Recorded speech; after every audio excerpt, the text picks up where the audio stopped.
अभी भी चर्चा हो रही है। दिन में 2 बार रामायण पढ़ते थे। किसकी?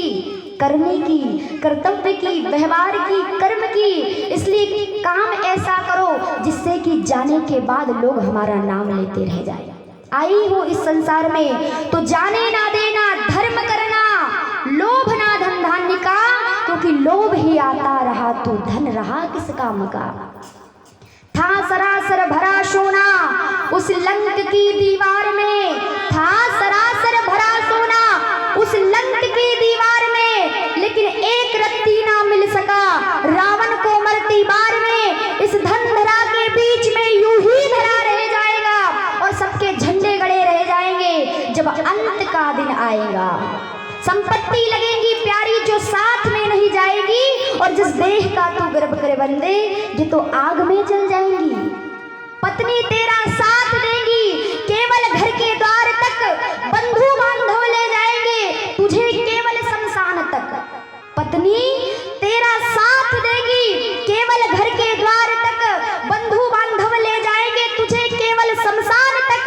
तेरी चिता को अग्नि देने के बाद हर व्यक्ति लौट आएगा, लेकिन धर्म ही है जो परलोक में भी साथ तेरे जाएगा। केवल धर्म है जो मृत्यु के बाद हमारे साथ जाने वाला है। संसार में आए हो जीवन के यापन के लिए धन का होना बहुत जरूरी है, लेकिन थोड़ा थोड़ा वो भी तो जोड़ो जो साथ जाना है। जिस प्रकार यहाँ पर जीवन यापन के लिए हम दिन रात मेहनत करके जो धन इकट्ठा करते हैं इस जीवन के निर्वहन के लिए, ऐसे ही जो साथ जाना है, और साथ क्या जाना है? भगवान का नाम। दुनिया में 2 ही चीजें सत्य है, 2 चीजें। क्या? एक है राम नाम सत्य है, और दूसरा क्या सत्य है? जब यह बोला जाता है ना वो सत्य है।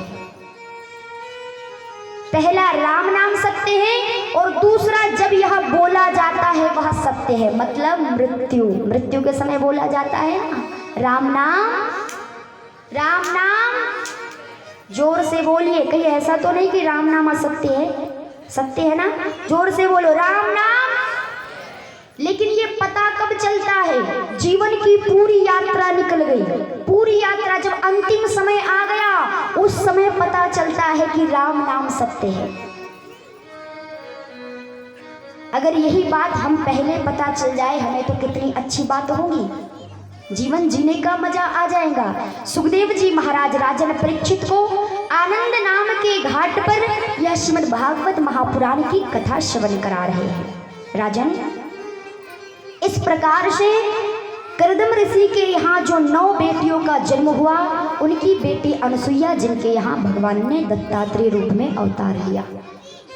इसके पश्चात सुखदेव जी कहते हैं कि स्वयं शत्रुपा के 2 बेटे उत्तानपाद और प्रियव्रत। उत्तानपाद महाराज की 2 पत्नियां सुरुचि और सुनीति। सुनीति को महाराज उत्तानपाद ने गर्भावस्था में महल से बाहर कर दिया। क्यों कर दिया?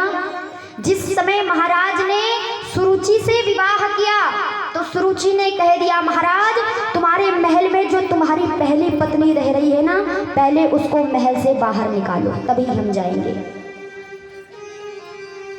सुनीति सुशील थी, संस्कारी थी, लेकिन रूप के आकर्षण में आकर के सुरुचि सुंदर थी।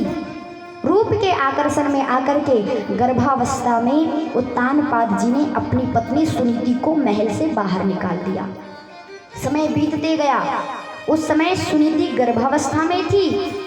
उनके यहाँ पर एक बेटे का जन्म हुआ जिनका नाम ध्रुव रखा गया। उत्तानपाद की दूसरी पत्नी सुरुचि, उनके यहाँ पर भी एक बेटे का जन्म हुआ जिनका नाम रखा गया उत्तम।